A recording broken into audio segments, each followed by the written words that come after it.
Hey guys, welcome to Outlaw Edge. So I'm gonna do a tutorial today on how to use the English wheel. And I know a lot of people are gonna bitch and piss and complain, whatever, about the way I'm using it or whatever. Everybody has their own ways of doing stuff. So if you don't like it, I'm sorry, not my problem. I'm gonna go ahead and do it anyways. So the other question we have, well, that's what I was gonna get to, is a lot of times we have people on my YouTube and on our channel, and then people calling me and asking me and stuff like that about how to use the English wheel and what am I doing with this and this and this. So that's why I'm doing a tutorial on this.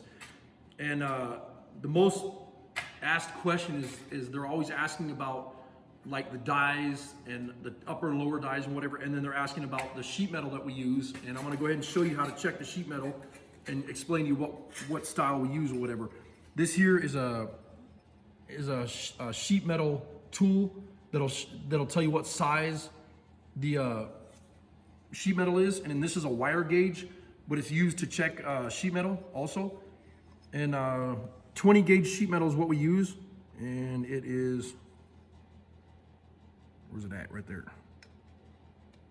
And all you do is click it over the top of that,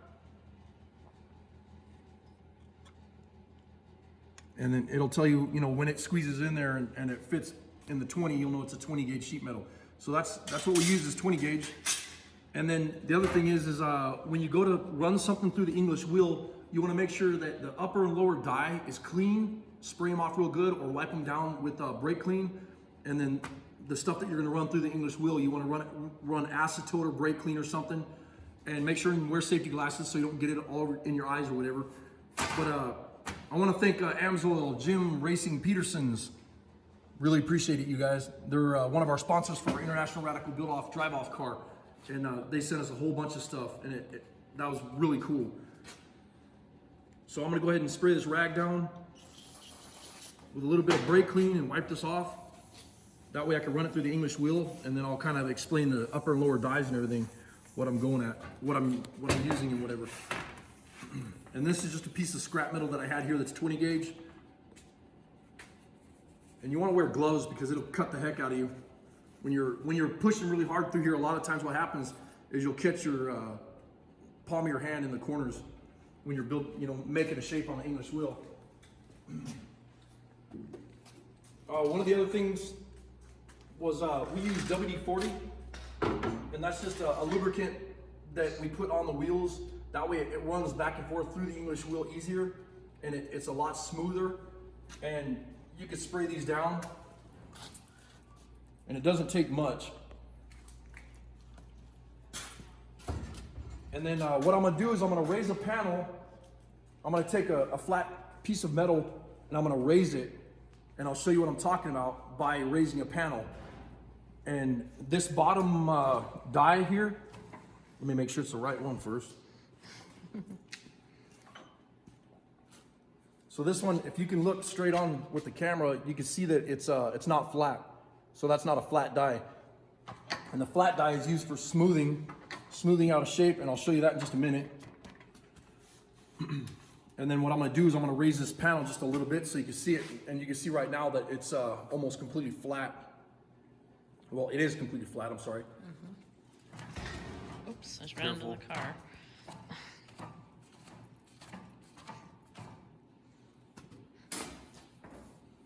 And then what I do is, when you get the English wheel ready, I like to have it where there's a little bit of tension right here, just enough where you can get it started, and then give it another quarter of a turn.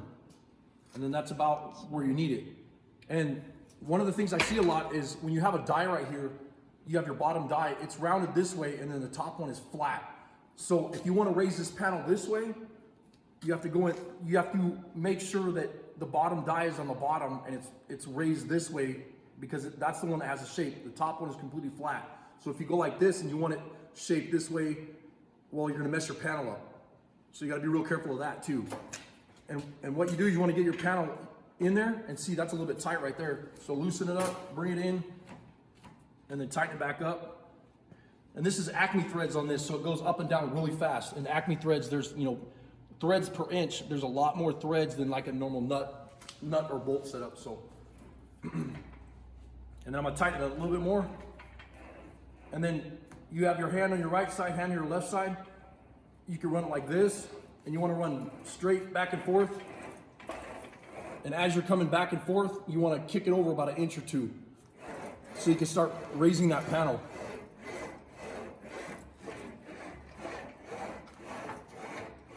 And you'll see this sheet metal go from being completely flat to being raised in the center.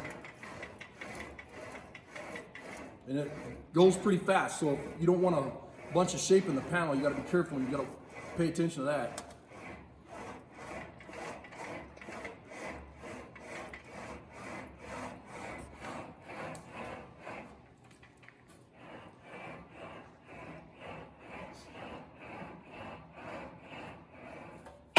So you can see right now that it's already raising a little bit. And what it's doing is it's crowning the panel this way and it's crowning the panel this way. So what I'll do is I'll put a bigger radius die in the bottom, and I'll raise this a lot more so you can see it on camera how fast it'll raise this panel.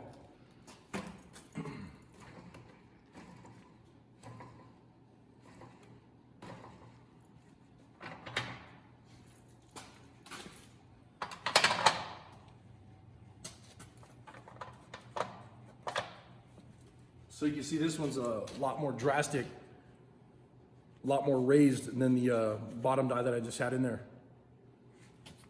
And you'll really see the difference when I start running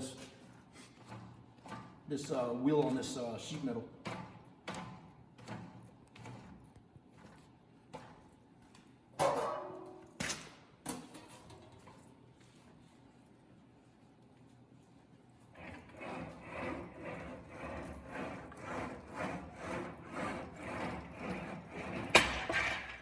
Ow. So that's what I'm talking about, having gloves on, it just stabbed me in the hand.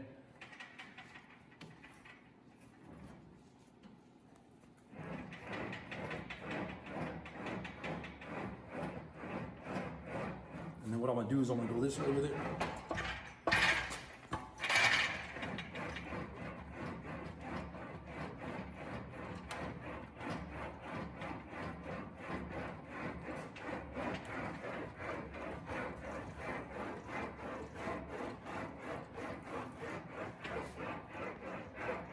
And I'm only going about 1 inch or so back and forth right here on the panel. And you can see how much it's already crowned this panel just by doing that, just in a couple, very little passes. So then what I'm gonna do is I'm gonna run over here and I'm gonna hammer on this, this metal with the beater bag. And then I'll come over here and I'll show you how to smooth out a panel that has dents and marks and whatever in it. So first I'm gonna wipe it off so I don't get the stuff all over my beater bag.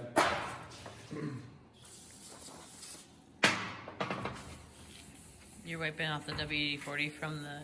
Yep. Okay. There's WD-40 all over the panel from the wheels. You can see how dirty it was.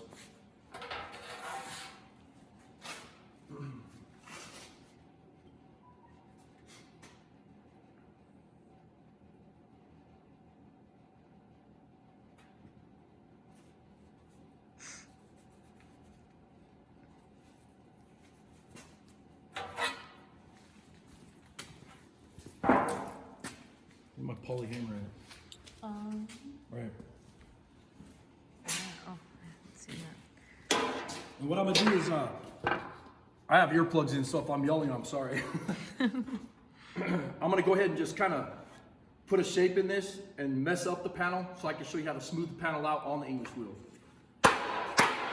And this beater bag is smooth right now. So what I'm gonna do is I'm gonna kind of fluff it up. And then I'll start beating on this.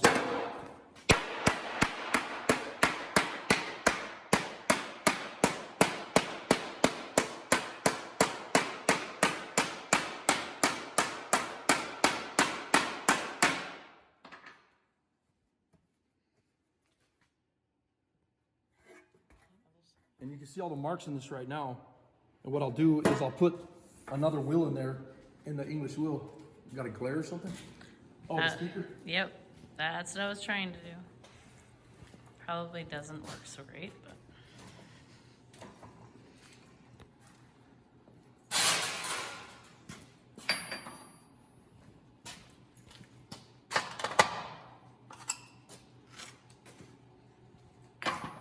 And then this one here is the flat wheel. So it's flat wheel and flat wheel.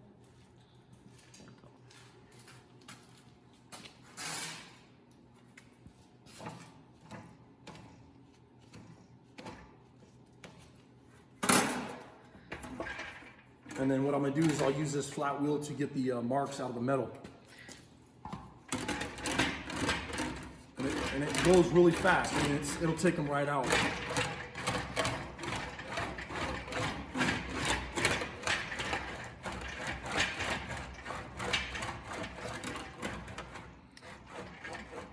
Will the flat wheel take out the crown?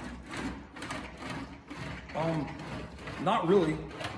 Once the metal's stretched or shrunk, you pretty much can't get it back out like that. Okay. I mean, there's other ways of doing it, but using the English wheel is not going to do it.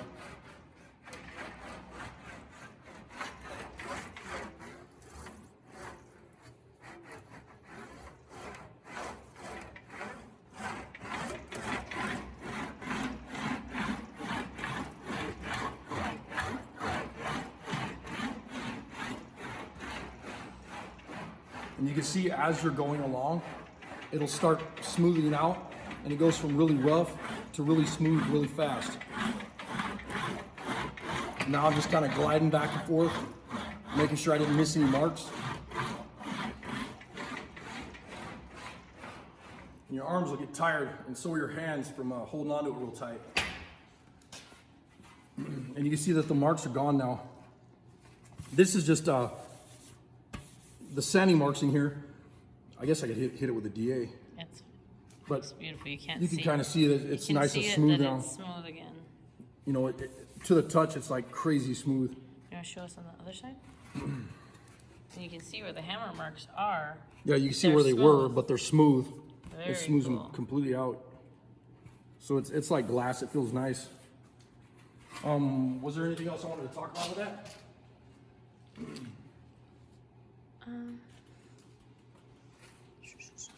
No, I think that was about it. I think so too. You could expound on some of the dies over there. There's quite a few different dies that come with this particular English wheel from Harbor Freight. Yeah, and this is the Harbor Freight English wheel. It's been really good to me. The only problem really that I've had is this this up and down, your rod that comes up and down that you adjust with. It has this keeper right here, and this keeper has a slot in it, and the slot wore out. So this, you can see there's a little bit of slop or play in this right here. And I have a plan on fixing that, but right now I just don't have time. So I'll get to that as soon as I can. And then the Harbor Freight comes with 1, 2, 3, 4, 5, 6, so 7 wheels or 7 dies, lower dies or anvils, and then 1 big anvil or die on the top. And these I put on here. These are for my bead roller and stuff, so don't mind those. Yeah, that's right there. You can see the different shapes that they have. And each one of them has a different radius. And there's a tool that you can get that has all the different radiuses on it, a radius checker, and it'll show you. So like when you're building a panel and you want to know how much, watch out behind you. Yep. You want to know how much you want to stretch the panel, you can use that tool on that, you know, to figure it out. Very cool. But anyways, this has been a good this Harbor Freight English wheel has been a good tool. I have no complaints about it. You know, stuff does wear out, so it's not like you can keep away from that. And English wheels aren't used easy. There's a lot of stress on an English wheel when you're using it, right? Well, yeah, because I mean, it's tight in here. They actually get so tight that they'll pull up right here. That's why it's better to have a really good, like they have a gusset on the bottom. It's actually better to have a gusset on top also with these so that this can't swell up or come up, because you'll tighten that metal in here, it'll actually push this up. That's how much it'll, and that's like 2x4 box tubing, you know, 3/16 inch thick. It'll move it around like it's nothing. Yeah. So you got to be real careful about that. But you know, if there's any comments or questions or anything like that, please put them down below, and I'll see if Heidi can put the links down below also for the Harbor Freight English wheel. And go check out our Amazon, what's it called? Amazon influencer page. Amazon influencer page. Go check that out, and our Patreon. And we have a bunch of videos that are gonna be coming up. I really appreciate the support and all of our sponsors' support. Go check out mnoutlawcustoms.com. That's our website. And thanks again, everybody, for watching. Later.